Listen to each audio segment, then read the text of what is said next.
ജമ്മുകശ്മീരിലും India സഖ്യം പൊളിഞ്ഞു. 3 സീറ്റുകളിൽ PDP സ്വന്തം സ്ഥാനാർത്ഥികളെ പ്രഖ്യാപിച്ചു. നാഷണൽ കോൺഫറൻസ് നേരത്തെ സ്ഥാനാർത്ഥികളെ പ്രഖ്യാപിച്ചിരുന്നു. PDP അധ്യക്ഷ മെഹബൂബ മുഫ്തി അനന്ത്നാഗിൽ മത്സരിക്കും. നാഷണൽ കോൺഫറൻസ് സ്ഥാനാർത്ഥികളെ പ്രഖ്യാപിച്ച കശ്മീർ റീജിയനിലെ ശ്രീനഗർ, ബാരാമുള്ള, അനന്ത്നാഗ് എന്നീ മണ്ഡലങ്ങളിലാണ് PDPയും സ്വന്തം സ്ഥാനാർത്ഥികളെ നിർത്തിയത്. ഇതോടെ കശ്മീരിലും ഇന്ത്യ സഖ്യമില്ലെന്ന് ഉറപ്പായി. PDPയുമായി ആലോചിക്കാതെ നാഷണൽ കോൺഫറൻസ് ഏകപക്ഷീയമായി സ്ഥാനാർത്ഥികളെ പ്രഖ്യാപിച്ചതാണ് മെഹബൂബ മുഫ്തിയെ ചൊടിപ്പിച്ചത്.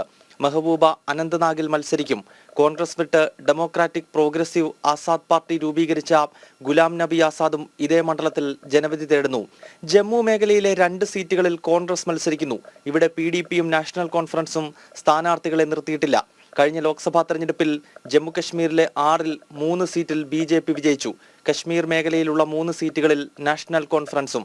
ലഡാക്ക് മറ്റൊരു കേന്ദ്രഭരണ പ്രദേശമായതോടെ ഇത്തവണ 5 സീറ്റുകളാണ് ജമ്മു കശ്മീരിലുള്ളത്. ജനം, ഡൽഹി.